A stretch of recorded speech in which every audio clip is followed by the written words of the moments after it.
Hi guys, one day exam factory में आप सभी का स्वागत है।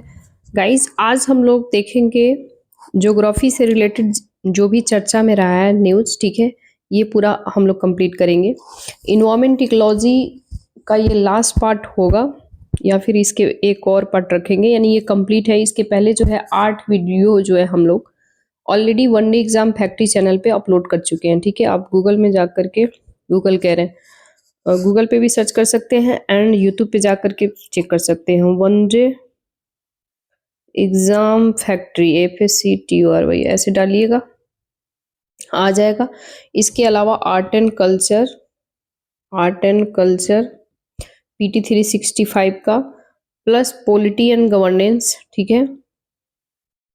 पॉलिटी एंड गवर्नेंस ऑलरेडी हम कंप्लीट कर चुके हैं, ठीक है। तो आप लोग चेक कर सकते हैं।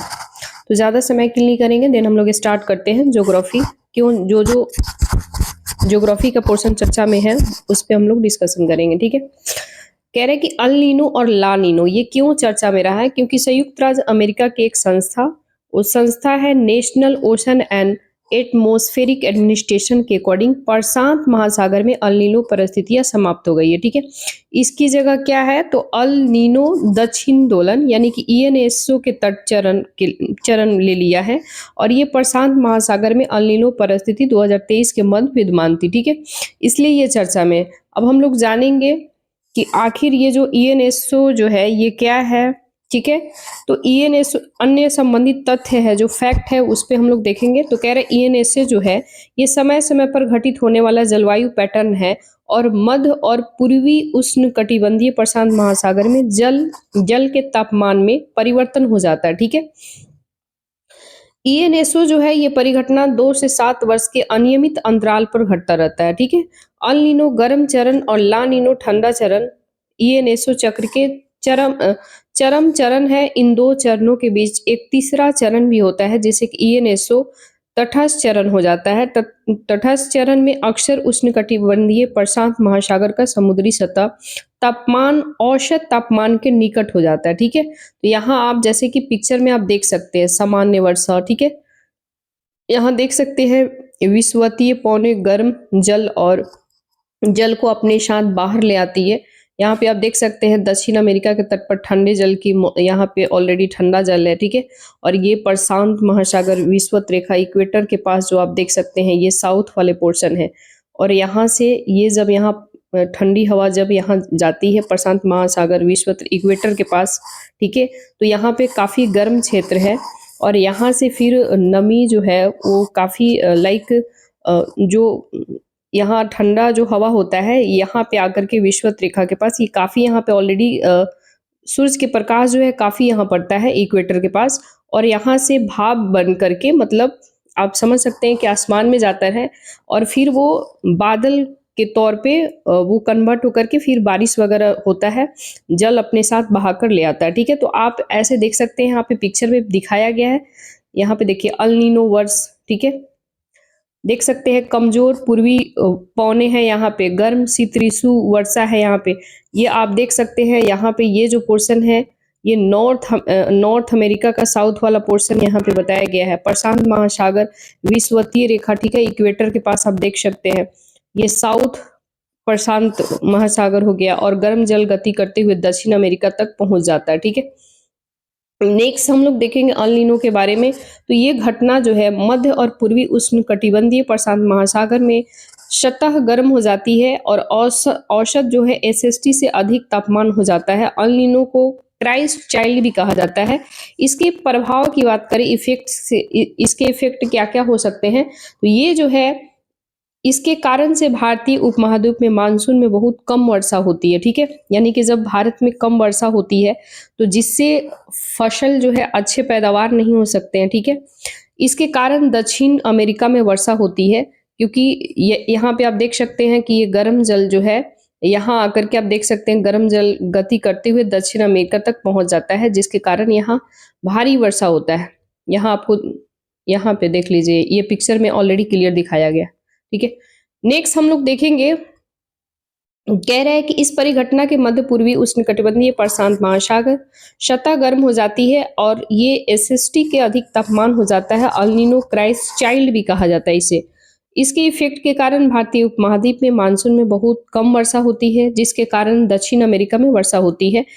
इसके साथ ही इंडोनेशिया, ऑस्ट्रेलिया सूखा पड़ जाता है, ठीक है? ला नीनो के बारे में हम बात करें तो ये परिघटना जो होती है, मध्य और पूर्वी उष्णकटिबंधीय भूमध्य रेखा प्रशांत महासागर में महासागरीय सतह ठंडी हो जाती है, तापमान औसत एसएसटी से कम हो जाता है, इसलिए इसे लिटिल गर्ल भी कहा जाता है, ठीक है?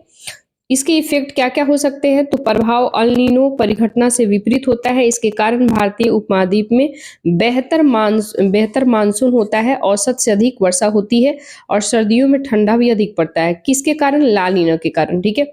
याद कैसे रखना है? देखो, एक तो याद रखोगे कि अल नीनो, ठीक है? अल नीनो तो ए से इंडिया, आई से इंडिया, मतलब ऐसे याद करो, अल नीनो इंडिया, ठीक है? तो ये ए वाला जब भी आएगा ना, एल, तो ये हमारे भारत के लिए सही नहीं है, ठीक है? क्योंकि अमेरिका वगैरह में ज्यादा बारिश कराएगा तो भारत में सूखा पड़ेगा, डॉटेड हो जाएगा। तो आपन याद रखना है, एल वाला जहां आएगा, ला नीनो, एल वाला, तो ये इंडिया के लिए बेटर है। हमने जैसे रिलेट करके याद किया है ताकि आपका ज्योग्राफी का क्वेश्चन अगर बने तो वो आपका गलत नहीं होगा, ठीक है? नेक्स्ट हम लोग देखते हैं नॉर्वेस्टर्स। नॉर्वेस्टर्स ये क्यों चर्चा में है? तो भारत नॉर्वेस्टर्स का अध्ययन करने के लिए अपना पहला अनुसंधान परीक्षण फैसिलिटी विकसित करने पर काम कर रहा है। इसका उद्देश्य क्या है? तो उद्देश्य जो है, पूर्वी भारत में बड़े इलाके जैसे पश्चिम बंगाल हो गया, उड़ीसा हो गया, झारखंड से सटे क्षेत्र हैं, ये बनने, विकसित होने और आगे बढ़ने वाले तत्झंझाओं यानी कि थंडर स्टॉर्म का अध्ययन करना, ठीक है? कंट्रोल सेंटर ये उड़ीसा के भद्रक जिले में चांदबली भुवनेश्वर के पास स्थापित किया जाएगा, ठीक है? तो एक याद रखना है, कहाँ पे कंट्रोल सेंटर बनेगा? तो उड़ीसा के भद्रक जिला में चांदबली भुवनेश्वर के पास, ठीक है? शामिल संस्था जो है, भारतीय मौसम विज्ञान IMD, Indian meteorological department, Pune में स्थित भारतीय उष्णकटिबंधीय मौसम विज्ञान संस्था आईआईटीएम, और दिल्ली में ये स्थित है राष्ट्रीय मध्य अवधि मौसम पूर्वानुमान जो है एनसीएमआरडब्ल्यूएफ के साथ मिलकर के फैसिलिटी का विकास और उपयोग करेंगे, ठीक है? नॉर्वेस्टर किसे कहते हैं? ठीक है, तो नॉर्वेस्टर जो है ये स्थानीय पौने होती है, स्थानीय हवा होती है जो गर्मियों में भारत के पूर्वी और उत्तरी क्षेत्रों में प्रभावित करती है, ठीक है? पूर्वी क्षेत्र जैसे ये वाला क्षेत्र हो गया, ठीक है? ठीक है, तो ये तो हो गया आपका पश्चिमी क्षेत्र, ये हो गया पूर्वी। तो यहाँ से यहाँ तक तो आपका तमिलनाडु ही आ जाएगा। जस्ट यहाँ ऊपर चले जाइए तो इधर से ऐसे आपका यहाँ से यहाँ तक पूरा आपका आंध्र प्रदेश आ जाएगा, ठीक है? आंध्र प्रदेश के बाद जस्ट आप देख सकते हैं यहाँ पे आ जाएगा आपको उड़ीसा आ जाएगा। उड़ीसा से जस्ट ऊपर ऐसे सटे हुए हल्का ऐसे पोर्शन आ जाएगा आपको झारखंड का, और यहाँ पे आ जाएगा पश्चिम बंगाल, ठीक है? तो आप देख सकते हैं, तो यही वाला इलाका बताया जा रहा है, ठीक है? ये स्थानीय पौने होती है जो गर्मियों में भारत में पूर्वी और पूर्वी क्षेत्रों को प्रभावित करती है। इसके चलते इन इलाकों में तड़ित झंझा ये हिंदी वर्ड है, ठीक है? आप इसे याद रख सकते हैं, थंडर स्टॉर्म, ठीक है? थंडर स्टॉर्म, ठीक है? तो तड़ित झंझा की घटना होती है, थंडर स्टॉर्म की घटना होती है। बंगाल में इसे स्थानीय रूप से काली बैसाखी के नाम से जाना जाता है। असम में इसे बारदोली छीड़ा के नाम से जाना जाता है। इलाकों में नॉर्वेस्टर का प्रभाव यानी इसके इफेक्ट क्या क्या हो सकते हैं? तो नुकसानदायक प्रभाव ये काफी प्रचंड होते हैं, अपने साथ विनाशकारी बवंडर लाते हैं जिससे कई पेड़ उखड़ जाते हैं और संपत्ति का नुकसान होता है, ठीक है? लाभदायक प्रभाव क्या क्या हो सकते हैं इसे? तो ये जूट और धान की खेती और सब्जियों के फलों के लिए बहुत ही लाभदायक होते हैं, जो दोपहर की असहनीय गर्मी में इनके आने से अचानक तापमान में गिरावट से राहत मिलती है, ठीक है? तो इसके लाभ भी है तो फायदे भी है, ठीक है? नेक्स्ट है अन्य स्थानीय पौने और उनका सामाजिक आर्थिक प्रभाव क्या क्या है? तो आप जैसे कि हमारे भारत में आप देख सकते हैं कि लू वगैरह कहा जाता है, ठीक है? जैसे लू लग जाएगा, हम लोग बचपन में सुनते थे कि दादी बोलती थी अरे मत जाना लू लग जाएगा, है ना? हमारे खासकर बिहार में ये सब लू ही बोलते हैं। तो देखो कह रहा है कि लू जो है ये मई और जून के महीनों में, जब मई और जून जैसे आएगा ना, अभी तो आपका चल रहा है फरवरी, ठीक है? जैसे मई जून आएगा तो उस समय गर्मी जो है काफी बढ़ जाती है ना, तो उसमें भी एक्चुअल होता क्या है कि हमारा सूरज का जो प्रकाश होता है वो इक्वेटर के पास एक मतलब वो ज्यादा ऐसे सूरज के प्रकाश जो है फोकस्ड रहता है, मतलब लाइक बोले तो इस समय क्या होता है ये वाला जिस जो भी यहाँ पे कंट्री पड़ेगा, जैसे हमारा कुछ यहाँ भारत का भी इलाका आ जाता है, ठीक है? तो यहाँ पे एक्चुअल क्या होता है कि भारत का कुछ क्षेत्र है जैसे कि राजस्थान, गुजरात, है ना? इसके बाद आपको मध्य प्रदेश, बिहार का कुछ पोर्शन, ये वाला इलाका जो है, हालांकि बिहार नहीं आएगा क्योंकि बिहार तो ऊपर झारखंड आ जाएगा। तो कहने का मतलब फिर भी जो है यहाँ वाला ऊपर नॉर्थ वाले जो पोर्शन है ना, अगर बात करें जैसे यूपी, बिहार, ये वाले क्षेत्र काफी गर्म होते हैं, राजस्थान वगैरह, है ना। ये मई और जून में के महीने में उत्तर पश्चिम भारत में दिन भर चलने वाली गर्म शुष्क पवने हैं। ये उत्तर भारत में मानसून के निम्न दबाव के गर्त के बनने के कारण विकसित होता है, ठीक है। इसके नुकसान क्या क्या हो सकते हैं, इफेक्ट क्या क्या पड़ सकते हैं, तो नुकसानदायक प्रभाव इन पर्वतों के कारण, सॉरी पवनों के कारण यानी हवाओं के कारण डिहाइड्रेशन से लोगों और जीवों की मृत्यु हो जाती है, ठीक है, यानी कि बॉडी में पानी की कमी हो जाती है, ठीक है। सकारात्मक प्रभाव, इसे अनाज से भूसा अलग करने की प्रक्रिया आसान हो जाती है। इससे चलने में मच्छरों की आबादी में कमी कारण मलेरिया जैसे कीट जनित बीमारियों में भी कमी आती है। यानी कि जब ज़्यादा इसके इफेक्ट है, जैसे कि ज़्यादा धूप वगैरह रहेगा तो इसका लाइक बोले इफेक्ट भी है, इसका डी इफेक्ट भी है, ठीक है। तो आपको दोनों ध्यान में रखना है। आंधी की बात करें तो ये काली आंधी इस नाम से जाना जाता है। मानसून से पहले उत्तर पश्चिम, ठीक है, उत्तर पश्चिम भारत में आने वाले ये धूल भरी आंधी होती है, ठीक है। ये जो है इसके प्रभाव की बात करें तो ये जान माल की हानि हो सकती है, दिल्ली जैसे शहरों में प्रदूषण को भी बढ़ा सकता है, ठीक है। आम्रवृष्टि, आम्रवृष्टि ये मानसून के पूर्वी स्थानीय स्तर पर वर्षा के होने वाली पौने जिनके चलते तटीय कर्नाटक केरल में जल्दी वर्षा शुरू हो जाती है, ठीक है। यानी जो तट से लगा हुआ है, जैसे कि आप ये देख सकते हैं, यहाँ पे ऐसे ये भारत का नीचे वाला मैप बना लो तो यहाँ पे हो जाएगा, यहाँ से यहाँ केरल हो जाएगा, जस्ट यहाँ केरल से ऊपर चले जाओ ये कर्नाटक हो जाएगा। तो ये जो तट से हमारा लगा हुआ है ना, यहाँ पे ये पानी की अवस्था है सब, ठीक है। तो इसी के बारे में कह रहा है। तो कह रहा है कि मानसून के पूर्व स्थानीय स्तर पर वर्षा करने वाली पौने जो है जिनके चलते तटीय कर्नाटक केरल में जल्दी वर्षा हो जाती है। इसके इफेक्ट की बात करें तो ये आम जल्दी पक जाते हैं, इसलिए स्थानीय रूप से इन्हें अम्रवृष्टि, मैंगो शावर कहा जाता है, ठीक है। नेक्स्ट हम लोग देखेंगे ब्लॉसम सावर। ब्लॉसम सावर ये केरल और आसपास के क्षेत्रों में गर्मियों के अंत में होने वाली मानसून पूर्व वर्षा है, ठीक है, जिसे ब्लॉसम सावर कहा जाता है। ये कॉफी के फूलों को खिलने में सहायता करती है, जिसका राज्य के लिए उच्च वाणिज्यिक महत्व होता है, ठीक है। तो आप देख सकते हैं कहीं कहीं ये इफेक्ट भी है तो कहीं डी इफेक्ट भी है, ठीक है। तो यहाँ पे तो आपका इफेक्ट जो है ये कॉफी के फूलों को खिलने के लिए सहायता करता है और ये इकोनॉमिक में काफी बेटर इसका प्रदान होता है, ठीक है, यानी कि काफी आउटकम्स बेटर आता है। नेक्स्ट हम लोग देखेंगे एलिफेंटा। एलिफेंटा जो है ये सितंबर और अक्टूबर के महीनों में मानसून के बाद भारत के मालाबार तट पे चलने वाली तेज दक्षिणी और दक्षिण पश्चिम पवने हैं, ठीक है। यानी कि मालाबार तट के बारे में कह रहा है, ये साउथ वाले पोर्शन और ईस्ट वाले ईस्ट कह रहे हैं, ये साउथ से लेकर के आपको ये वाला पोर्शन मालाबार तट के बारे में कहा जा रहा है, ठीक है। ये दक्षिण पश्चिम मानसून की समाप्ति की प्रतीक होती है इसका इफेक्ट, ठीक है। नेक्स्ट हम लोग देखेंगे हिंद महासागर।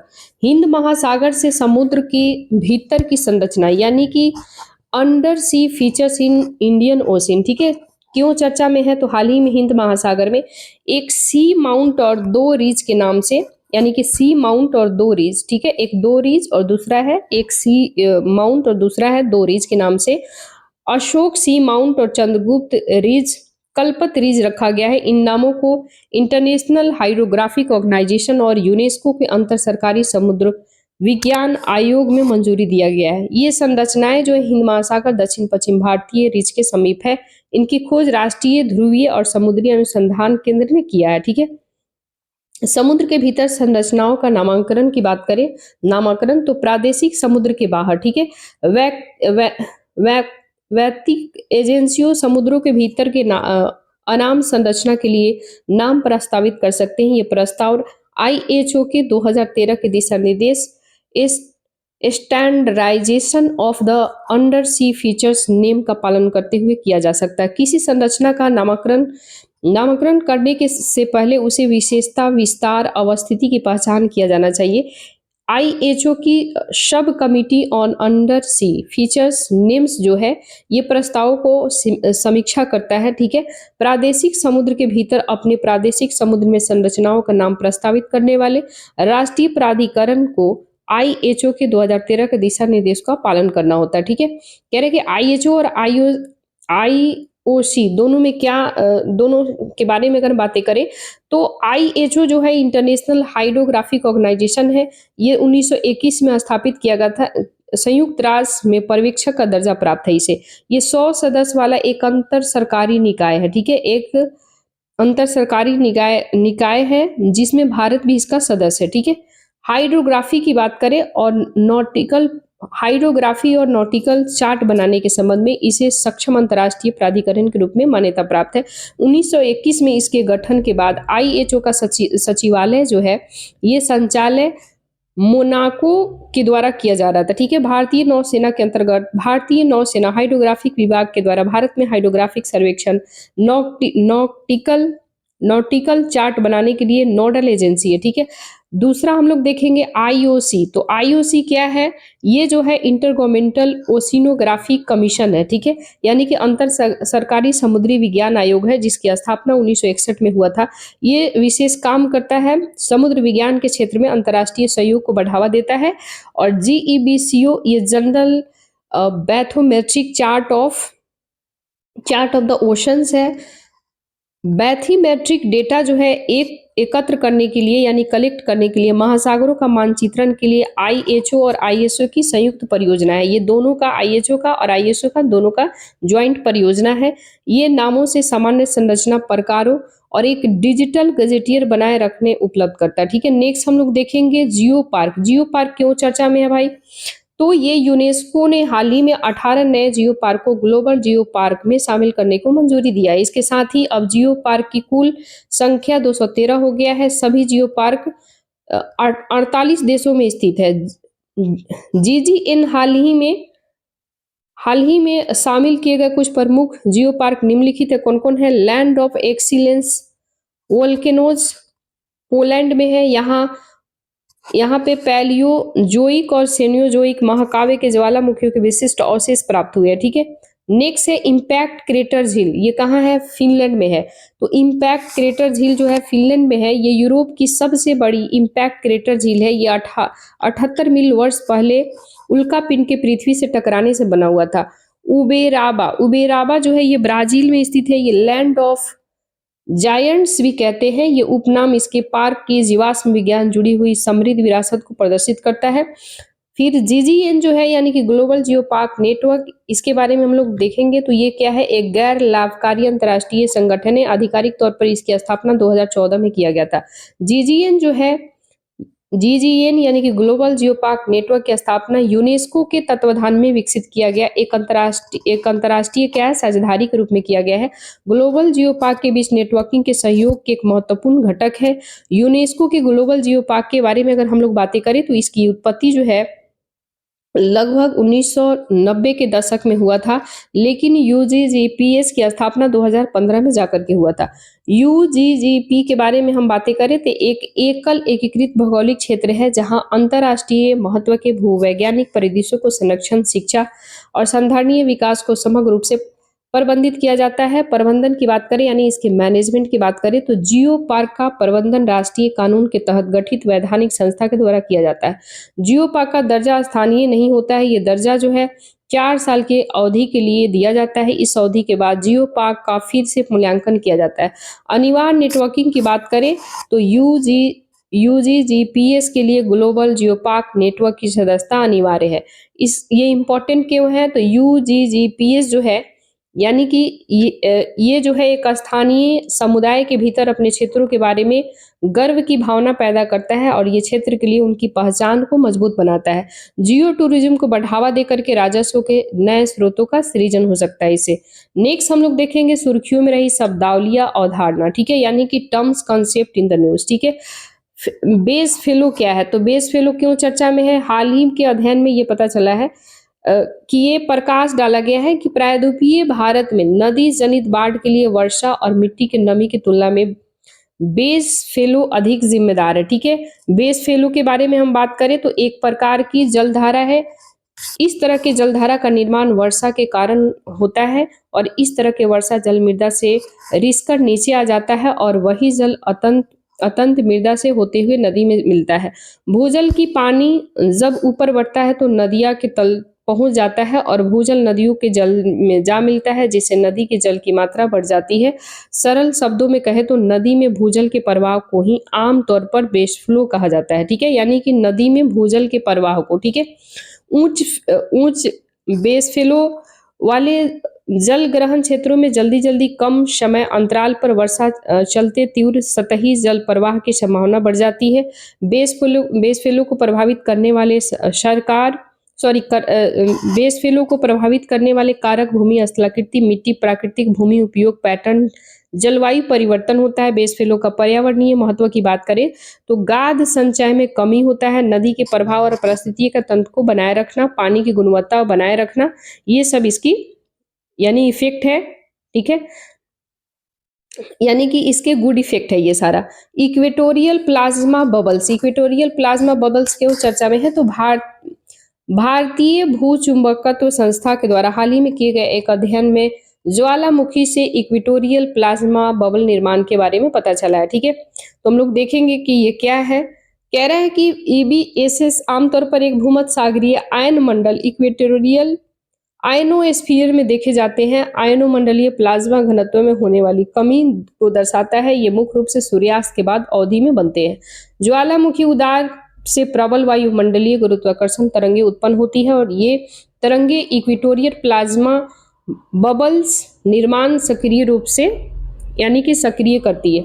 ये उत्पन्न जो होता है ईपीबीएस, ठीक है, यानी कि ईपीबीएस जो है इक्वेटोरियल प्लाज्मा बेस जो है ये आपका उपग्रह आधारित संचार प्रौद्योगिकी के प्रभावित कर सकता है। ठीक है, इसलिए ये चर्चा में है। वायुमंडलीय नदी की बात करें तो कह रहा है कि एटमॉस्फेरिक रिवर्स क्यों चर्चा में है। वैज्ञानिकों ने चेतावनी दिया है कि ग्लोबल वार्मिंग के कारण वायुमंडलीय नदियों की तीव्रता आवृत्ति में वृद्धि हो रही है, जिससे ये वृद्धि अत्यधिक वर्षा घटनाओं के कारण बन सकता है, मौसम के पैटर्न को खराब कर सकता है। वायुमंडलीय नदियां यानी कि एटमॉस्फेरिक रिवर की हम बातें करें, ये क्या है तो वायुमंडल में नदियों को फ्लाइंग रिवर्स भी कहा जाता है। वायुमंडल में अपेक्षाकृत लंबे व संकीर्ण क्षेत्र होते हैं जो अधिकांश जल वाष्प को उष्णकटिबंधीय क्षेत्रों को बाहर ले जाते हैं। एक औसत वायुमंडलीय नदी में लगभग 2000 किलोमीटर लंबी और 500 किलोमीटर चौड़ी, लगभग 3 किलोमीटर गहरी होती है। वायुमंडलीय नदियां बहिरुष्ण कटिबंधीय चक्रवात यानी कि ये कह रहा है एक्सट्रॉपिकल साइक्लोन, ठीक है, एक्सट्रॉपिकल साइक्लोन प्रणाली का एक हिस्सा है। ये चक्रवात उष्णकटिबंधीय क्षेत्रों, ध्रुवीय और ताप आर्द्रता का परिवहन करता है। ठीक है, वायुमंडल नदियां आमतौर पर बहिरुष्ण कटिबंधीय चक्रवातों, शीत वातागर के अगले निचले वायुमंडल में प्रबल वेग से चलने वाले जेट स्ट्रीम के क्षेत्र मौजूद होती है। इन्हें पृथ्वी ताजे जल के सबसे बड़े परिवहन तंत्र के रूप में जाना जाता है। उष्णकटिबंधीय क्षेत्र से ध्रुव तक 90% आर्द्रता के स्थानांतरण के जिम्मेदार होते हैं। नेक्स्ट हम लोग देखेंगे negative leap second. Negative leap second ये क्या है भाई? निगेटिव लीप सेकेंड, तो ये शोधकर्ताओं के अनुसार बर्फ के पिघलने में वृद्धि के कारण नेगेटिव लीप सेकेंड जोड़ने की आवश्यकता में विलंब हो सकता है, क्योंकि अंटार्कटिका ग्रीनलैंड में बर्फ के पिघलने के कारण पृथ्वी की घूर्णन गति में कमी आई है, इसलिए चर्चा में है। नेगेटिव लीप सेकेंड की बातें करें तो नेगेटिव लीप सेकेंड वह सेकेंड होता है जिसके पृथ्वी की घूर्णन के साथ समायोजित करने के लिए घड़ियों से घटाया जाता है, और ऐसा तब किया जाता है जब पृथ्वी अधिक तेजी से घूर्णन कर रही होती है और दिन की अवधि कम हो रही होती है। दूसरी तरफ पॉजिटिव लीप सेकेंड की बात करें तो ये घड़ियों में एक अतिरिक्त सेकेंड जोड़ा जाता है। ऐसा तब किया जाता है जब पृथ्वी धीमी गति से घूर्णन कर रही होती है और दिन की अवधि अधिक हो रही होती है। अब तक एक बार निगेटिव लीप सेकेंड नहीं जोड़ा गया है, हालांकि 27 बार पॉजिटिव लीप सेकेंड जोड़ा गया है। तो ये अपन कुछ फैक्ट है जो याद रखना है। गाइस, वीडियो को 3 बार 4 बार जितना मर्तबा हो सके अगर आप सुन लेते हैं, सुनने से कहते हैं ना, आप अगर कम से कम इत्मीनान से ईयरफोन लगा के कहीं बैठ जाओ, शांति सुकून से 3 बार 4 बार वीडियो को सुन लो, जब भी फ्री रहो पढ़ाई से, जब लगे कि यार अब पढ़ने का मन नहीं कर रहा है तो फिर तब जा करके सुनो, ठीक है। नेक्स्ट हम लोग देखते हैं, कह रहा है कि zero shadow day. Zero shadow day क्या है, क्यों चर्चा में है? तो हाल ही में बेंगलुरु में एक दुर्लभ खगोलीय परिघटना दर्ज किया गया है। इसे जीरो शैडो डे के नाम से जाना जाता है। ये परिघटना घटित होती है जब सूर्य सिर के ठीक ऊपर के सीधा सीध में आ जाता है और ऐसी स्थिति में लंबवत वर्टिकल ऑब्जेक्ट की और परछाई नजर नहीं आता है, इसलिए होता है। ये परिघटना वर्ष में 2 बार कर्क रेखा और मकर रेखा के बीच स्थित घटित होती है। ये एक बार ग्रीष्म अयनांत यानी कि समर सोलेस्टिक के दौरान और दूसरी बार शीत अयनांत यानी विंटर सोलेस्टिक के दौरान घटित होता है। ठीक है, जीरो शैडो डे अलग अलग स्थानों पर अलग अलग घटित होता है। ठीक है, नेक्स्ट है ब्लू होल। ब्लू होल इस बार आप देखे ही ये बहुत ही ज्यादा चर्चा में रहा है, तो क्वेश्चन बनने की संभावना हो सकती है। शोधकर्ताओं ने नए साक्ष्य के अनुसार तामजा तामजा ब्लू होल दुनिया में सबसे गहरा ब्लू होल है। ये युकाटन प्रायद्वीप के पूर्वी हिस्से में मैक्सिको की चेतुमल खाड़ी में स्थित है। कहाँ पे है? युकाटन प्रायद्वीप। ठीक है, युकाटन प्रायद्वीप के पूर्वी हिस्से में मैक्सिको की चेतुमल खाड़ी में स्थित है। ब्लू होल के बारे में बात करें, ये पानी के भीतर स्थित गुफाएं हैं और ये गुफाएं समुद्री नीतल के नीचे बनी होती है। ऐसी गुफाएं आमतौर पर तटीय क्षेत्रों में पाई जाती है क्योंकि वहां लहरों के टकराने से चट्टानों का अध्ययन होता रहता है। ब्लू होल तब बनते हैं जब समुद्र का पानी चट्टानों की दरारों से रिस कर चट्टानों के भीतर के घुलनशील खनिजों तक पहुंच जाता है और इन खनिजों से घुलने से उस जगह पर सिंक होल बन जाता है और समय के साथ ये काफी बड़ी होते जाते हैं। ठीक है, ब्लू होल के कुछ अन्य उदाहरण है जैसे ड्रैगन होल यानी कि साउथ चीन सागर में, यानी कि साउथ चीन सागर में। ठीक है, यानी दक्षिण चीन सागर में ग्रेट ब्लू होल जो है बेल्जियम के पास, और दहाब ब्लू होल ये मिस्र में है। ठीक है, तो अपन इतना याद रखना है। हीट डोम की बात करें, ये भी बहुत चर्चा में रहा है इस बार। तो संयुक्त राज्य अमेरिका के दक्षिण और पश्चिम राज्यों के कई शहरों में हीट डोम नामक मौसमी परिघटना के कारण हीट वेव रखा गया है। ये हीट वेव क्या है? तो एक प्रकार की मौसमी परिघटना है। इसमें वायुमंडल में उच्च दाब का एक क्षोभ या फिर गुंबद का रूप ले लेता है। ये उच्च दाब क्षेत्र ऊपर उठने वाली गर्म हवा को ऊपरी वायुमंडल के बाहर निकलने से रोककर जमीन की ओर धकेलता है, जिससे जमीन पर तापमान बढ़ जाता है। आमतौर पर पवन जो होती है यानी हवा जो होती है उच्च दाब से निम्न दाब की ओर बहती है, लेकिन हीट डोम के वायुमंडल में दूर तक फैलने के कारण मौसम प्रणाली लगभग स्थिर हो जाती है यानी कि रुक जाती है। ठीक है, हिंद महासागर अवलोकन प्रणाली की हम बात करें, ये भी चर्चा में है, इंडियन ओशियन ऑब्जर्विंग सिस्टम। ठीक है, तो हाल ही में भारत और अमेरिका ने इंडोस को पुनः सक्रिय करने का निर्णय लिया है। किसको? इंडोस। ठीक है, ये कोरोना महामारी के बाद निष्क्रिय स्थिति में था। इंडोस के बारे में बात करिए, खुले समुद्र में स्थित 36 मूड बोयो का एक नेटवर्क है। इसे मौसम पूर्वानुमान यानी कि क्लाइमेट फोरकास्टिंग के लिए हाई रिजोल्यूशन वाले महासागरीय वायुमंडलीय डेटा को एकत्रित करने के लिए डिजाइन किया गया है। मूड बोए समुद्र विज्ञान में उपयोग होने वाला एक उपकरण है। इसमें समुद्र एक निश्चित स्थान पर स्थापित किया जाता है। इसमें लगे सेंसर आवश्यक डेटा एकत्र करते हैं। इसे 2006 में स्थापित किया गया था। निम्नलिखित उद्देश्यों को हासिल करने के लिए स्थापित किया गया था। मौसम और जलवायु पूर्वानुमान पर पर्यावरणीय आकलन के लिए निरंतर उच्च गुणवत्ता वाले समुद्री विज्ञान समुद्री मौसम संबंधी डेटा प्रदान करना। हिंद महासागर के किनारे स्थित देशों के बीच सहयोग और भागीदारी को बढ़ावा देने के लिए उनकी दीर्घकालीन निगरानी और पूर्वानुमान क्षमता को बेहतर करना है। शुरुआती इसकी स्थापना मानसून को समझने और इसके पूर्वानुमान लगाने के लिए किया गया था। ठीक है, नेक्स्ट है, कह रहा है कि रिंगवुडाइट महासागर। ठीक है, रिंगवुडाइट महासागर यानी कि रिंगवुडाइट ओशियन के बारे में हम देखेंगे। तो शोधकर्ताओं ने एक टीम ने जल के एक विशाल भंडार रिंगवुडाइट महासागर की खोज किया है। ये पृथ्वी की सतह से लगभग 700 किलोमीटर नीचे मेंटल में स्थित है। रिंगवुडाइट महासागर की बात करें तो ये पृथ्वी के मेंटल में रिंगवुडाइट नामक खनिजों में मौजूदा जल का एक विशाल भंडार है। ठीक है, ये नीले रंग का एक चमकीला खनिज है। इसके निर्माण पृथ्वी की मेंटल में उच्च तापमान उच्च दाब के कारण होते हैं। ये उल्का पिंडों में अत्यधिक उच्च दाब में बनने वाले खनिजों में से एक है। ठीक है, इसलिए ये चर्चा में है। पृथ्वी की मेंटल परत अर्थ मेंटल की बात करें, देखो यहाँ ऑलरेडी यहाँ पे पृथ्वी के आंतरिक भाग जो है ये यहाँ पे दुर्बलता मंडल है। ठीक है, ये भूपरपट्टी हो गया 0 से 100 किलोमीटर, ठीक है। तो 0 से 100 किलोमीटर तक आप देख सकते हैं यहाँ पे। फिर इसके बाद ये मेंटल कोर हो गया, ठीक है। ये मेंटल हो गया, ये यहाँ पे आ जाएगा, ये 2900 किलोमीटर के समथिंग, यहाँ से लेके यहाँ तक, यहाँ से यहाँ तक मेंटल है जो यहाँ आप देख सकते हैं। फिर यहाँ से आप ये वाला पोर्शन तक देख सकते हैं, यहाँ से यहाँ तक मेंटल है जो 2900 किलोमीटर तक है। फिर ये लिक्विड अवस्था है, यहाँ पे ज़्यादातर लिक्विड वगैरह लिक्विड अवस्था में रहेगा 5100 किलोमीटर तक। फिर यहाँ जाइएगा तो फिर यहाँ ठोस मिलेगा, ठीक है। तो ये आपको क्रूड यहाँ से लेके यहाँ तक लिक्विड होता है, ठीक है। और ये जो है यहाँ से ये ठोस अवस्था में होता है, ठीक है। यानी कि 63 और 78 किलोमीटर यहाँ से यहाँ की लंबाई की बात करें टोटल, तो ये टोटल हम लोग काउंट नहीं करेंगे क्योंकि आपसे यहाँ से यहाँ तो ऑलरेडी मेंटल तक आ गया, ठीक है। फिर यहाँ आप देख सकते हैं ये जो वाला पोर्शन है 2900 किलोमीटर, ये आप मेंटल ही है। लिक्विड यहाँ से आप 5100 मीटर, तो 2900 प्लस इसको काउंट करेंगे यहाँ से यहाँ तक लेकर के टोटल कोड वाला है, ठीक है। फिर यहाँ ये नीचे वाला जो पोर्शन है ये ठोस है, ठीक है। तो ये स्थल मंडल, भूपरपट्टी और ऊपरी सर्वाधिक ठोस मेंटल, ये यहाँ पे आप देख सकते हैं कि कुछ इसमें जो पोर्शन होता है इसी में आपको नदी वगैरह भी है, इसके जैसे मतलब तालाब वगैरह, नदी वदी सब है कुछ हिस्सों तक, ठीक है।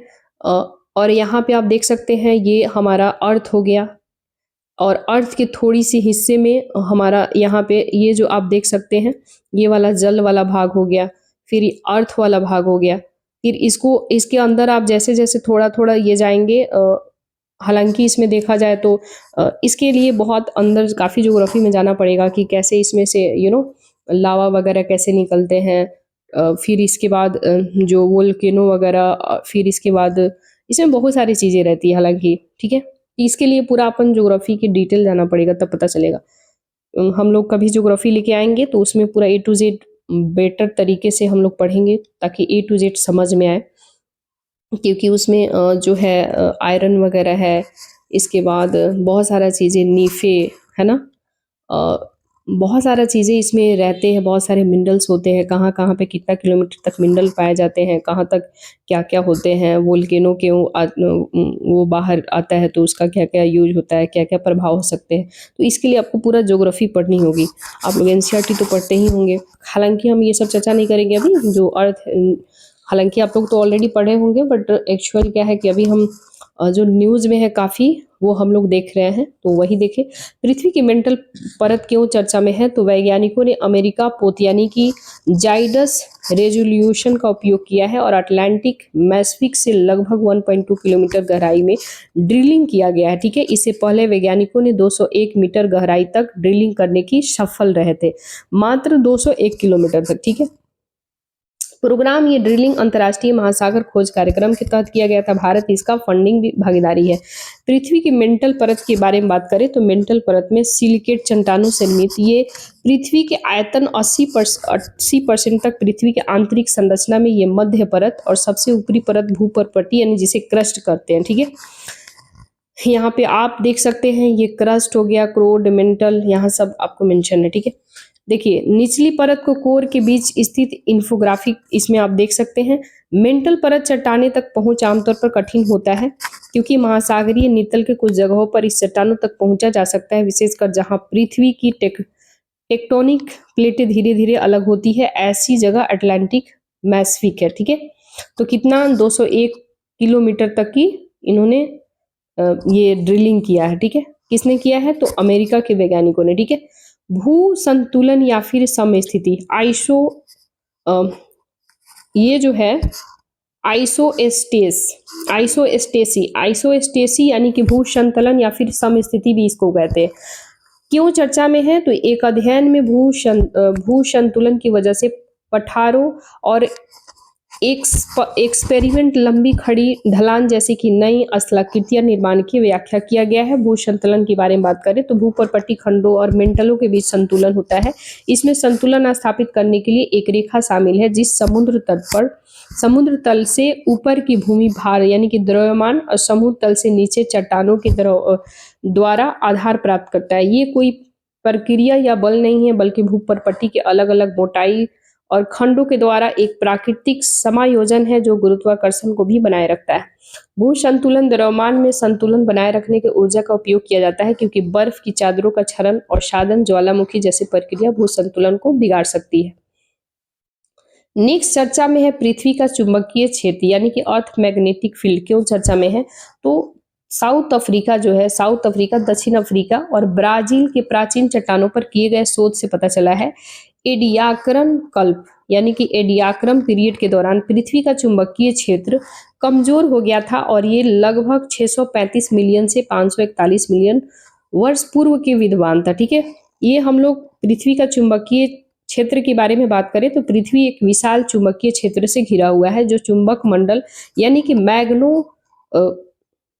मैग्नेटोस्फीयर नाम क्षेत्र से निर्माण करता है। पृथ्वी के चुंबकीय क्षेत्र में पृथ्वी के बाहरी कोर में जियो डायनेमिक प्रक्रिया द्वारा उत्पन्न होता है। ये पृथ्वी के बाह्य कोर परत में धीमी गति से गतिमान पिघले लोहे से विमुक्त संवहनीय ऊर्जा विद्युत चुंबकीय ऊर्जा में परिवर्तित हो जाती है। संवहनीय ऊर्जा ऊष्मा को स्थानांतरित करती है। चुंबकीय क्षेत्र में दो ध्रुव यानी कि द्विध्रुव बनता है और उत्तरी चुंबकीय ध्रुव, दक्षिण चुंबकीय ध्रुव, चुंबकीय क्षेत्रों में भी एक समान चुंबक आमतौर पर क्षण चुंबक की तरह विपरीत ध्रुव होते हैं। पृथ्वी की चुंबकीय को प्रभावित करने वाले सबसे निकटतम परिवर्ती ध्रुव व्युत्क्रम यानी कि पोल रिवर्जल्स होते हैं। ठीक है,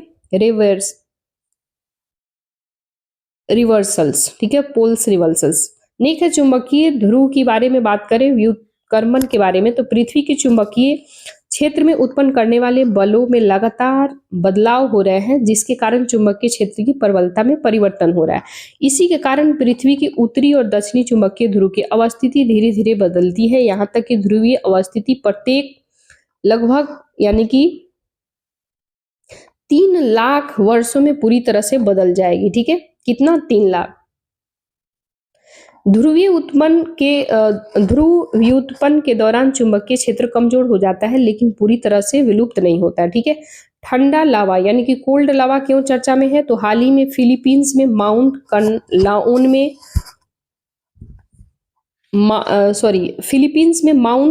कलनाओर में उद्धार होने से ठंडा लावा सड़कों पर बह निकला है जिसके कारण चर्चा में है। ठंडे लावा को इंडोनेशिया भाषा में लहर यानी लहर इसे कहते हैं। इंडोनेशिया में ज्वालामुखी पदार्थ मलबे पानी का संघन मिश्रण ये तेज गति से होने वाले भूस्खलन की तरह व्यवहार करता है। ये तब होता है जब ज्वालामुखी की ढलानों पर पानी ज्वालामुखी की राख मलबे के साथ मिल जाता है। ज्वालामुखी से पदार्थों में रासायनिक अभिक्रियाओं के कारण यह आंतरिक रूप से गर्म हो जाता है। नेक्स्ट है पृथ्वी का ऊष्मा बजट। ठीक है, यानी कि heat budget of the earth क्यों चर्चा में है? तो नासा ने प्री फायर जो है ये polar radiant energy the fire infrared experiment mission के तहत 2 क्लाइमेट सैटेलाइट में से एक को लॉन्च किया है। ये मिशन के तहत पता लगाया गया है कि आर्कटिक अंटार्कटिका क्षेत्र अंतरिक्ष में कितनी ऊष्मा विकसित करते हैं और ये ऊष्मा विकिरण पृथ्वी जलवायु कैसे प्रभावित करता है। तो इसके बारे में हम लोग बातें करें तो ये सूर्य जो है, सूर्य से पृथ्वी पर आने वाली ऊष्मा की मात्रा पृथ्वी से अंतरिक्ष में उत्सर्जित होने वाले ऊष्मा की मात्रा के बीच संतुलन व्यक्त करता है। ठीक है, ऊष्मा बजट के संतुलन के लिए जिम्मेदार कारकों में ग्रीन हाउस गैस उत्सर्जन, ओजोन परत की मोटाई में कमी, ग्लेशियर का पिघलना वगैरह। ठीक है, पृथ्वी का उष्ण बजट की हम लोग देखें तो देखो यहाँ पे ऑलरेडी बना करके क्या बोलते हैं डायग्राम के थ्रू समझाया गया, आप देख सकते हैं। वीडियो जो है अगर आपको फास्ट लगे तो कम करके आप लोग सुन लेना और कम लगे तो 2x करके सुन लेना। ठीक है, और इसे स्लो करके देख लेना जहां भी लगे। नेक्स्ट हम लोग देखते हैं, ये है कडल काडल क्यों चर्चा में है? तो मौसम एजेंसियों ने केरल तमिलनाडु के तटीय क्षेत्र पे ठीक है, यानी कि केरल और तमिलनाडु के तटीय क्षेत्र में कल्लकाड परिघटना के अक्षांश के बारे में अलर्ट जारी किया है। ये वास्तव में भारत के दक्षिण पश्चिम तट पर महोर्मी तरंगे यानी कि स्वेल वेव की वजह से मानसून पूर्व अप्रैल मई मानसून पश्चात मौसम में आने वाली तटीय बाढ़ है। महोर्मी तरंगे या यांत्रिक या फिर सतही गुरुत्वाकर्षण तरंगों की एक श्रृंखला होती है, स्थानीय पवनों के कारण नहीं बल्कि दूर के तूफानों जैसे कि हरिकेन या फिर जलवायु संबंधित प्रभाव, वायुमंडलीय दाब में परिवर्तन के कारण उत्पन्न होता है। महोर्मी तरंगे हवा की दिशा में भिन्न दिशाओं में भी आगे बढ़ सकता है। नेक्स्ट है सुर्खियों में रहे स्थल। तो सुर्खियों में रहे जो भी प्लेसेस इन न्यूज है उसे हम लोग देखेंगे। इंडिया रिवर्स क्यों चर्चा में है तो इसे हम लोग देखेंगे, ठीक है। तो देखिए कह रहा है कि सारावती नदी एनजीटी ने यानी कि नेशनल ग्रीन एनजीटी जो है नेशनल ग्रीन ट्रिब्यूनल ने कर्नाटक सरकार को शारावती नदी में अवैध रेत खनन पर अंकुश लगाने के दिशा निर्देश किए हैं। ये उद्गम कहाँ से होती है तो कर्नाटक के शिमोगा जिले में अबूर तीर्थ पश्चिम घाट से होती है। इसकी सहायक नदियां कौन कौन है तो हरिद्रौती, एनहोल, नागोड़ी, ये 3 इसकी सहायक नदी है। जलप्रपात की बात करें तो जोग जलप्रपात इस पे बना हुआ है जलप्रपात, यह काफी ऊंची जलप्रपात है। संरक्षित क्षेत्र में शरावती नदी घाटी जो वन्य जीव अभयारण्य शरावती नदी घाटी में अवस्थित है। बांध की बात करें तो ये महात्मा गांधी पनबिजली पावर स्टेशन पे है, ठीक है। नेक्स्ट है भारत में सुर्खियों में रही नदियां, सुबनसिरी नदी। तो सुबनसिरी देखो यूपीएससी हर साल नदी से रिलेटेड क्वेश्चन या तो पेयर में पूछ लेगा या उसकी सहायक नदी कौन है कहाँ से, तो ये सारे कम से कम एक क्वेश्चन तो रहता ही रहता है। सुबनसिरी नदी Subansiri lower hydro electric project में एक व्यापक मत्स्य प्रबंधन योजना के कार्यान्वयन के लिए एक समझौते पर हस्ताक्षर किया है। ये उद्गम यानी कि ये कहाँ से निकलती है तो तिब्बत में कांगी ग्लेशियर श्रेणी से निकलती है। भारत में ये अरुणाचल प्रदेश में प्रवेश करती है, ठीक है। ये ब्रह्मपुत्र की सहायक नदी है। दाहिने तट पर असम के मैदानी भाग में ये ब्रह्मपुत्र नदी से मिल जाती है। प्रमुख सहायक नदियां कौन है तो लारो नदी है, नी नदी है, यूम नदी है, तसारी नदी, कमला नदी इसकी सहायक नदी है। नेक्स्ट हम लोग देखेंगे जो नदी चर्चा में है जियाधल नदी। जियाधल नदी जो है ये है जियाधल नदी। तो जलवायु परिवर्तन के कारण जियाधल नदी का प्राकृतिक अपवाह बाधित हो रहा है। ये ब्रह्मपुत्रा की सहायक नदी है। यह ब्रह्मपुत्रा में उसके उत्तरी किनारे की ओर से मिलती है। इसके उद्गम स्थान अरुणाचल प्रदेश में लघु हिमालय श्रेणी से है और ये नदी असम से होकर के बहती हुई माजुली द्वीप के पास ब्रह्मपुत्रा में मिल जाती है, जो आप यहाँ पे देख सकते हैं। नेक्स्ट हम लोग देखेंगे तीजू जुगकी नदी, ठीक है। जुंगकी नदी, तीजू जुंगकी नदी जो है भारतीय अंतरिक्ष जलमार्ग प्राधिकरण और नागालैंड सरकार के परिवहन विभाग ने तीजू जुंगकी नदी का राष्ट्रीय जलमार्ग 101 के रूप में विकास के लिए विस्तृत व्यवहारिता अध्ययन करने का निर्णय लिया है। तीजू उद्गम कहाँ से निकलती है नदी तो नागालैंड से निकलती है। ये छिदवीन नदी इरावदी की सहायक नदी में मिलती है और ये मुख्य सहायक नदियां इसकी कौन कौन है तो जुंगकी है, लैन है, लिकिमरो है, ठीक है। जुंकी या नागालैंड में तीजू की सबसे बड़ी सहायक नदी है, ठीक है। नेक्स्ट हम लोग देखेंगे ऊपरी सियांग जल विद्युत परियोजना। तो ऊपरी सियांग जल विद्युत परियोजना जो है अरुणाचल प्रदेश में ऊपरी सियांग जिले में स्थानीय लोग ऊपरी सियांग जल विद्युत परियोजना के विरोध कर रहे हैं। क्यों कर रहे हैं क्योंकि इसलिए चर्चा में है। इसके उद्गम स्थान की बात करें ये नदी मानसरोवर झील तिब्बत के पास से कैलाश पर्वतमाला में अंगसी ग्लेशियर से निकलती है। इसकी प्रमुख सहायक नदी लोहित और दिबांग है। ये असम और मैदानी भागों में दिबांग और लोहित में मिलती है। इनमें से मिलकर एक ब्रह्मपुत्र नदी बन जाती है। नेक्स्ट हम लोग देखेंगे जो चर्चा में है पेरियार नदी। पेरियार नदी जो है बड़ी संख्या में मछलियों के मरने की घटना दर्ज किया गया, इसलिए ये चर्चा में है। केरल की एक 12 मासी और सबसे लंबी नदी है। उद्गम स्थान की बात करें तो पश्चिम घाट की शिवगिरी पहाड़ी से निकलती है। ये पेरियार टाइगर रिजर्व से होकर के बहती हुई पेरियार झील यानी कि मानव निर्मित जलाशय तक पहुंच जाती है। यहाँ से पानी यानी कि वेम्बनाड झील में और अंत में अरब सागर में गिरती है। इसकी सहायक नदी की बात करें तो मुतीरा पुड़ियर, मुलयार, चेरुतोनी, पेरिजन कुट्टी, एडमाला, ये सारा इसकी सहायक नदी है। मुख्य बांध की बात करें तो इडुक्की मुल्ला पेरियार बांध, एडमालायर बांध, ठीक है। नेक्स्ट हम लोग देखेंगे नोयल नदी क्यों चर्चा में है। तो नोयल नदी का प्रवाह प्लास्टिक और सीवेज प्रदूषण के कारण अवरोध हो गया है, इसलिए चर्चा में है। उद्गम इसका स्थान की बात करें कहाँ से निकलती है, तो ये नदी वेलियांगिरी पहाड़ी से निकलती है और वेलियांगिरी को दक्षिण का कैलाश कहा जाता है। ये पहाड़ी नीलगिरी बायोस्फीयर रिजर्व का एक भाग है। कावेरी इसकी सहायक नदी है। तो ये सब जो न्यूज में नदी है ना, उसका आप एक बार अच्छे से आप लोग कंप्लीट करके जाइएगा, ठीक है। अन्य स्थल की हम लोग बातें करें, अदर प्लेसेस भारत में सुर्खियों में रहे अन्य स्थल, उमलिंगला दर्रा क्यों चर्चा में है। New space research and technology ने उमलिंगला दर्रा को 100 किलोग्राम के मैक्स टेक ऑफ वेट मानव रहित हवाई वाहन का सफलतापूर्वक परीक्षण किया, इसलिए चर्चा में है। ये जो है विश्व की सबसे ऊंची मोटर यान परिवहन योग सड़क होने के लिए भी प्रसिद्ध है। ये सड़क प्रोजेक्ट हिमांग के तहत बीआरओ ने बनाई है, ठीक है। यानी बीआरओ का मतलब बेल्ट रोड ऑर्गेनाइजेशन, ठीक है। सड़क का भू सामरिक महत्व इसके निर्माणों से वास्तविक नियंत्रण रेखा LAC line of actual control से कनेक्टिविटी में सुधार हुआ है। उमलिंगला जो है विश्व का सबसे ऊंचा मोटरेबल दर्रा है, ठीक है। नेक्स्ट हम लोग देखेंगे जो चर्चा में है, कह रहा है कि लिपुलेख दर्रा क्यों चर्चा में है। तो तीर्थयात्री के पहले जत्थे ने पुराने लिपुलेख दर्रे से कैलाश पर्वत दर्शन किए थे। ये व्यास घाटी उत्तराखंड में है अवस्थित एक महत्वपूर्ण अंतर्राष्ट्रीय पर्वतीय दर्रा है। ये दर्रा और भारत नेपाल और तार यानी चीन के बीच ट्राई जंक्शन बनाता है। ये भूटिया समुदाय के लोग यहाँ रहते हैं। नेक्स्ट हम लोग देखेंगे जो चर्चा में है, तो चर्चा में है मुल्ला पेरियार बांध, तमिलनाडु के सुप्रीम कोर्ट में याचिका दायर कर केरल सरकार ने मुल्ला पेरियार बांध को मजबूत करने के कार्य में जानबूझकर बाधा डालने का आरोप लगाया है, इसलिए चर्चा में है। ये बांध का निर्माण 1887 में हुआ, 1895 के दौरान 1887 से 1895 के दौरान हुआ था। ये केरल के इडुक्की जिले में पेरियार टाइगर रिजर्व के भीतर अवस्थित है। इसका उद्देश्य पेरियार नदी की जलधारा को पूरब की ओर तमिलनाडु वैगई बेसिन की ओर मोड़ना और इस बांध का संचालन और रख रखाव तमिलनाडु द्वारा किया जाता है, इसलिए ये चर्चा में है। जो आप देख सकते हैं यहाँ पे, यानी कि यहाँ पे है तो ये तमिलनाडु हो गया, केरल हो गया, दोनों के यहाँ बीच पे है, ठीक है। नेक्स्ट हम लोग देखेंगे जो चर्चा में है सियांग घाटी।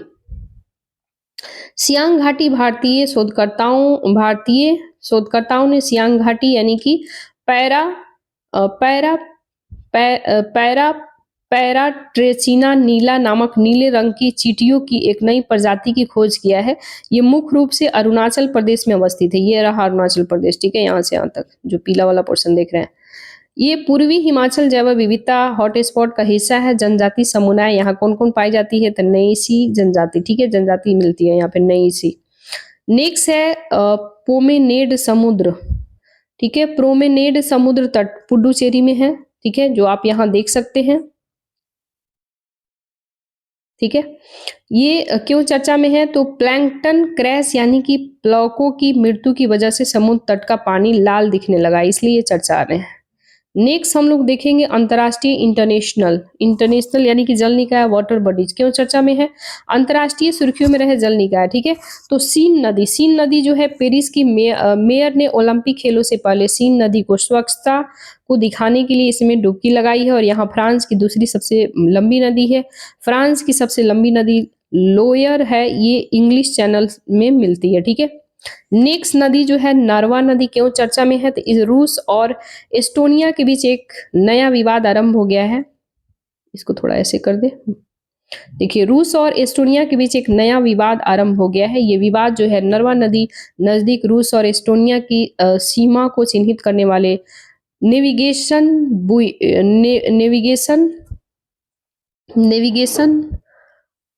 बोएज, ठीक है, या हिंदी इसका थोड़ा लगता है गलत टाइप कर दिया, बोएज यहाँ लिखा हुआ है, बोइड यहाँ पे है, लेकिन यहाँ इंग्लिश इसका बोएज आप देख सकते हैं।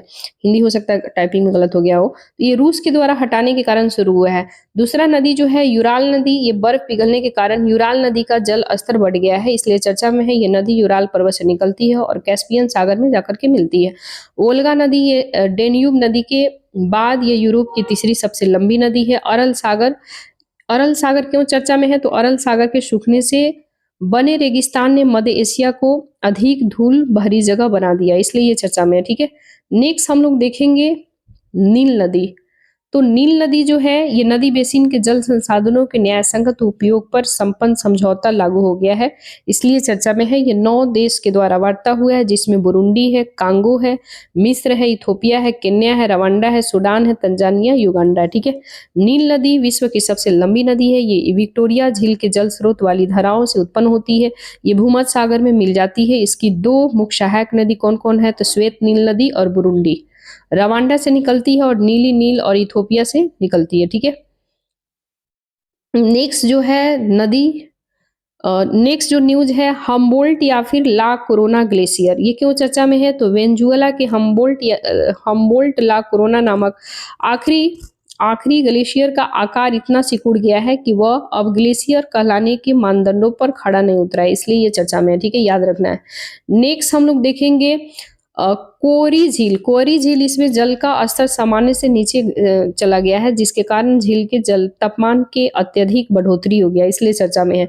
नेक्स्ट हम लोग देखेंगे पेंटानल आर्द्र भूमि जो है, ये पेंटानल आर्द्र भूमि विनाशकारी वनाग्नि का समान कर रही है और ये विश्व की सबसे बड़ी उष्णकटिबंधीय आर्द्र भूमि है। ठीक है। ये 3 देश इसमें कौन कौन है? बोलिविया है, ब्राजील है, पराग्वे है। बोलिविया, ब्राजील, पराग्वे, बीबीपी याद कर लो। ठीक है, बीबीपी, बोलिविया, ब्राजील, पराग्वे में फैला हुआ है। यूनेस्को विश्व प्राकृतिक विरासत स्थल बायोस्फीयर रिजर्व रामसर स्थल शामिल है। ठीक है, तो इसलिए पेंटानल आर्द्रभूमि शामिल चर्चा में है। नेक्स्ट हम लोग देखेंगे करीबा झील अल नीनो जनित सूखे के कारण करीबा झील में उसकी कुल क्षमता के केवल 13% जल रह गया। 1995 में जेम्बेजी नदी पर बांध बनाने से इसकी झील का निर्माण हुआ था, तो मात्र 13% जल रह गया, इसलिए ये चर्चा में है। नेक्स्ट हम लोग देखेंगे तुर्काना झील पर पिछले 50 वर्षों में पहली बार व्यापक सर्वेक्षण किया गया है। सर्वेक्षण यूनेस्को और विश्व खाद्य कार्यक्रम द्वारा संचालित किया गया था। ये अफ्रीका महाद्वीप की 4थी सबसे बड़ी झील है और साथ ही विश्व की सबसे बड़ी स्थलीय रेगिस्तानी और क्षारीय झील भी है, इसलिए चर्चा में है। ठीक है। अरल सागर तुम लोग देख लिए, यूराल नदी भी देख लिए हैं। ठीक है, तो ये रहा न्यूज। नेक्स्ट है भौगोलिक यानी अदर ज्योग्राफिकल फीचर्स। ठीक है, वीडियो जो है 51 मिनट 50 सेकेंड का हो चुका है। अच्छा चलो इसे हम कंप्लीट कर लेते हैं। 10 मिनट में हो जाएगा। एक्चुअली मेरे सर में दर्द हो रहा है, ठीक है, इसलिए आज लेट कर दिए हैं। तबीयत मेरा ठीक नहीं लग रहा है गाइस। मम्मी हो मम्मी, ओ मम्मा।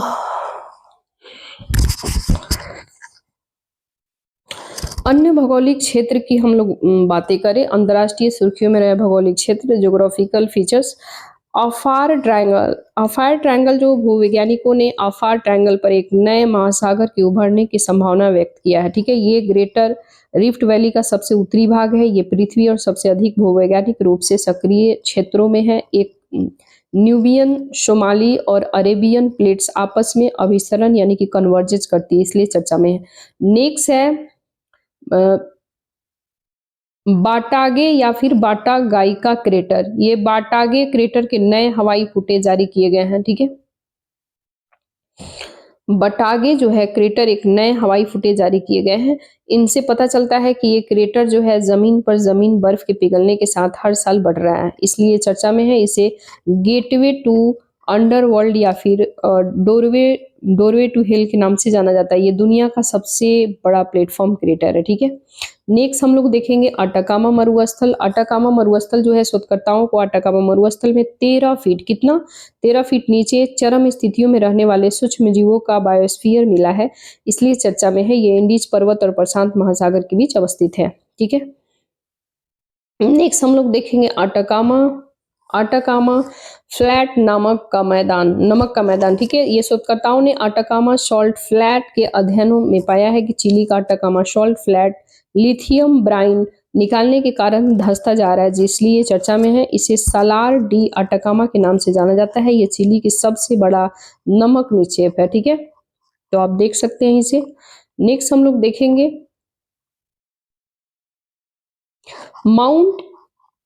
माउंट एरेबस जो है ये प्रतिदिन क्रिस्टलीकृत बारीक कण स्वर्ण से भरी गैस और धूल निकल रही है, इसलिए चर्चा में है। ये एकमात्र ज्वालामुखी है जिससे कि क्रिस्टल रूप से सोना निकल रहा है, इसलिए चर्चा में है। ठीक है, नेक्स्ट हम लोग देखेंगे कह रहा है कि रॉ साइज सेल्फ, ठीक है। तो हाल ही में एक शोध के अनुसार अंटार्कटिका के रॉ साइज सेल्फ दिन में 1-2 बार अचानक आगे बढ़ती है, और इस तरह की आकस्मिकता हलचल तब होती जाती है जब विशाल हिमखंड आमने सामने से एक दूसरे पर दबाव डालते हैं। इससे आइस वे की घटना घटित हो सकती है, इसके कारण सम्मिलित हलचल हो सकती है, इसलिए चर्चा में। नेक्स्ट हम लोग देखेंगे मरकरी आइलैंड 18वें मुंबई इंटरनेशनल फिल्म फेस्टिवल में मरकरी आइलैंड के संरक्षण पर एक डॉक्यूमेंट्री फिल्म प्रीमियर शो आयोजित हुआ है। इस द्वीप को बर्ड लाइफ इंटरनेशनल महत्वपूर्ण पक्षी क्षेत्र IBA का दर्जा मिला है।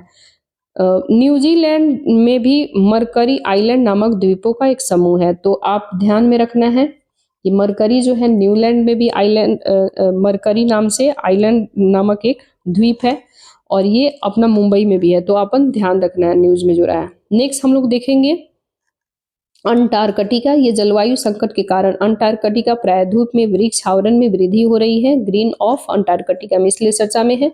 नेक्स्ट हम लोग देखेंगे कांगो बेसिन चॉकलेट की बढ़ती मांग और वनों की कटाई के कारण कांगो बेसिन में कोको की खेतों में काफी उछाल आया है। ये अमेजन के बाद दुनिया का दूसरा सबसे बड़ा उष्णकटिबंधीय वन मौजूद है। ये अफ्रीका के फेफड़े के नाम से जाना जाता है। ये विश्व के सबसे बड़ा कार्बन सिंक है। यहाँ विश्व का सबसे बड़े उष्णकटिबंधीय पीटलैंड भी पाए जाते हैं, इसलिए चर्चा में है, ठीक है। नेक्स्ट हम लोग देखेंगे, सब तो देख ही लिए। तो गाइज ये रहा अपन न्यूज, सुर्खियों में रहे देश कॉन्टीज इन न्यूज। कल हम लोग इसे देखेंगे, कल ये लास्ट फाइनल कर देंगे हम इसे। कितना है, 135 तक पहुंच गए, 20 पेज और बचा है, 20-55 है ना। कल लास्ट पेज हो जाएगा, लास्ट पेज कह रहे हैं, सॉरी फॉर दैट। कल लास्ट वीडियो बनाएंगे। आज मेरी थोड़ी तबीयत ठीक नहीं लग रही है, नहीं तो आज ही हम सोचे थे कि इसे हम भले 2 घंटा लगे फिनिश कर देंगे, बट रियली बता रहे मेरे सर में बहुत पेन हो रहा है। अभी मेरे को पढ़ाई भी करनी है ना, प्रीलिम्स का ज़्यादा समय है नहीं, मेरे को खुद अभी मेडिसिन लेना होगा सर दर्द का। तो 25 मई 2025 को एग्ज़ाम होने वाली है। अपन सब मेहनत करते रहो आप लोग, बहुत जल्द हम इसे कंप्लीट कराएंगे। वीडियो मेरा अच्छा लगे तो लाइक कीजिए, शेयर कीजिए, कमेंट कीजिए, और ये अपना ही चैनल समझिए, है ना। एंड मुझे सजेस्ट भी कीजिए कि हाँ ऐसा आप कीजिए, ऐसा नहीं, ऐसा आप कह सकते हैं, कमेंट में बता सकते हैं, अपना व्यू दे सकते हैं, ठीक है। तो जब तक के लिए मन लगा के पढ़ते रहिए, जहाँ रहिए मस्त रहिए, बिंदास रहिए, झकास रहिए, पढ़ते रहिए, है ना, कहीं भी रहिए, आबाद रहिए। मैं यही कहूँगी कि आप सभी मन लगा के पढ़िए, क्योंकि सिलेक्शन बहुत ज़रूरी है। सब समस्या का समाधान है सिलेक्शन हो जाएगा ना, तो समझ रहे हो आप, जिंदगी में सब कुछ मिल सकता है, everything is possible but after selection but इसलिए मैं यही बोलूँगी, मेरे लिए भी आप लोग ब्लेसिंग देना और प्रेयर करना। जब तक के लिए जय हिंद, जय भारत गाइस। फिर मिलते हैं नेक्स्ट वीडियो में। Bye bye, good night, take care of you properly, bye bye.